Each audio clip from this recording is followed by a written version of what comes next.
We're efforting to be able to speak to Congressman Murphy. We've been trying to get him on the air for a few weeks now. And every time we've had Senator Rubio on, we've also asked Congressman Murphy. We finally got a call this morning, and now they're trying to put him through to us. Said he's in an elevator changing floors. I'm not sure what the situation is, but we're going to make the attempt. Look, here's the issue. There's just a handful of seats that need to change over in the Senate for the Democrats to be able to take over that body. And it's going to be very close. There's a number of very tight Senate races across the country. And it looks like the House of Representatives will remain in the hands of the Republicans. It would take a real sweep and a real Clinton avalanche to be able to take that. Here in the state of Florida, are people going to split tickets? Are they going to vote for example, Clinton and Rubio? Or are they going to go straight Democratic and wind up drawing Patrick Murphy into the Senate seat? Those are the questions. Some of the criticism that we've heard from the Murphy campaign claimed that Marco Rubio has had the worst attendance record while he was running for the presidency of anybody in 50 years. Well, the truth of the matter is just about every single person who has run for the presidency from the Senate has missed about the same time as did Senator Rubio. And we're talking about Barack Obama, we're talking about Mrs. Clinton, and many others. And now we have Congressman Murphy on the line. Good morning to you, Congressman. Thanks for joining us.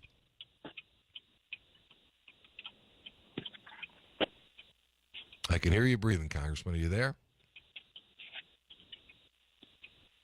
All right, we'll try again. Perhaps. It's 8:43. It's 8:43. So anyway, look, the bottom line is what is your proposal? What is the plan?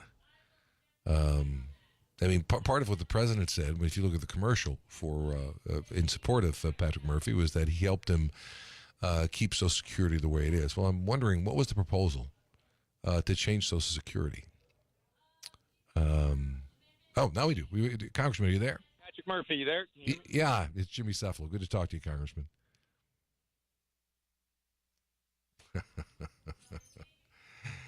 Oh, well. The best laid plans of mice and men, and it doesn't seem to be working out. But I would like to know some of those things. Tell me the proposal you have to make it sustainable for the long haul. What is it that we shall do?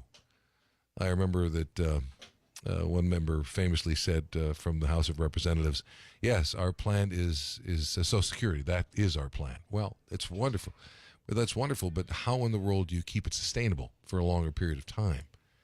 And there's got to be changes made in one form or another. You either have to tax more or you have to reduce benefits because you just can't keep the status quo. It won't remain in there. And so when the president says in that commercial for Patrick Murphy, he says, he's helped me do this, I want to know how that occurred. In what way? Where did this happen? Can you hear me okay? I can hear you now, Congressman. Are you there? Yeah, I'm here. Okay, finally we got you. All right, Congressman, you got 24 hours until the election is about 38 hours before it's all wrapped up. Give us your final pitch. Why you and why not Senator Rubio? Well, number one, I'm going to show up to work. I'm proud to have a 97% voting record, and I actually like the job. Call me a glutton for punishment, but I enjoy rolling up my sleeves, finding Republicans and Democrats that I can work together with to get things done.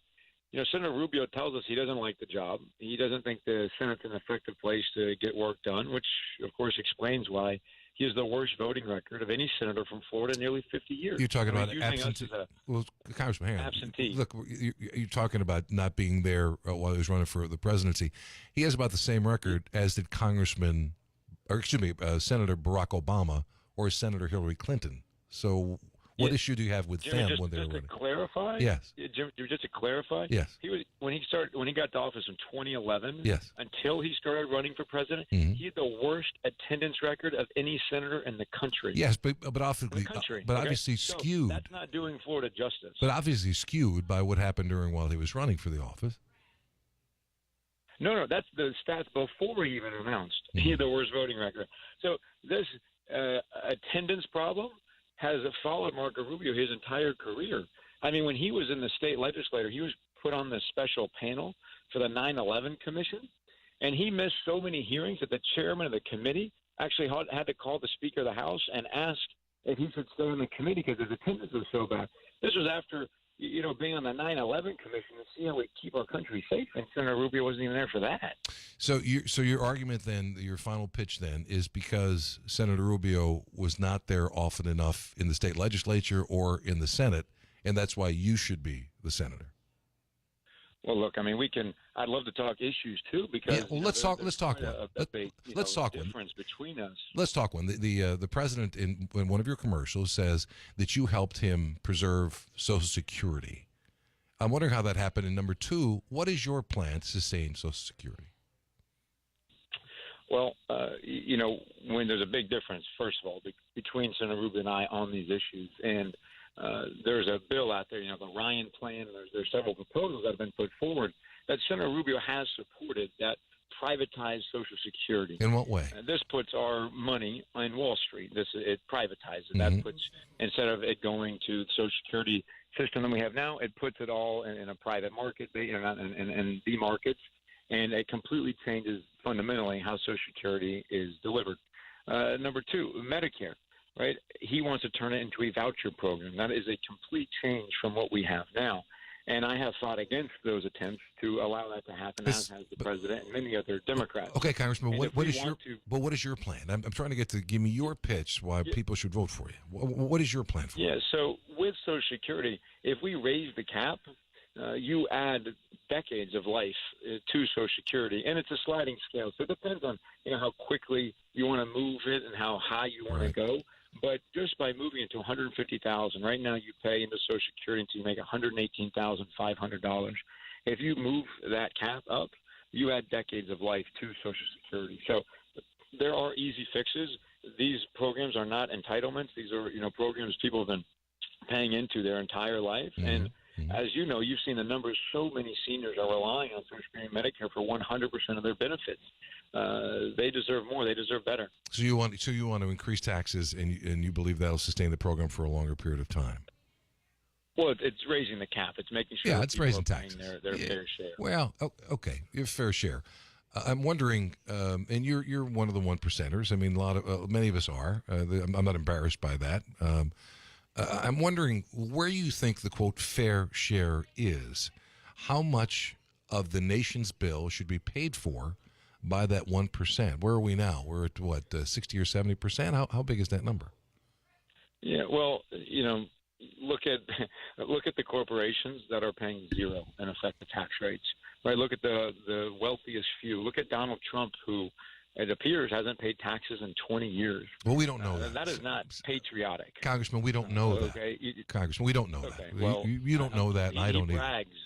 Donald Trump brags about not paying taxes. He paid That's not he patriotic. brags. What happened to our country where all of a sudden, it's cool not to pay taxes, where it's cool to have and take advantage of all these loopholes. I mean, the system we have designed, and as a member of Congress will tell you, the businesses and the people that are up there, on a day-to-day basis trying to get these loopholes, it's ridiculous. Well, and that's the people that Marco Rubio is getting support from. Well, Americans, Congressman, the middle class and the lower and the working class deserve better than that. Congressman, if you released your tax returns, I'm not aware of it. You probably did, but I'm not aware. Have you released yours?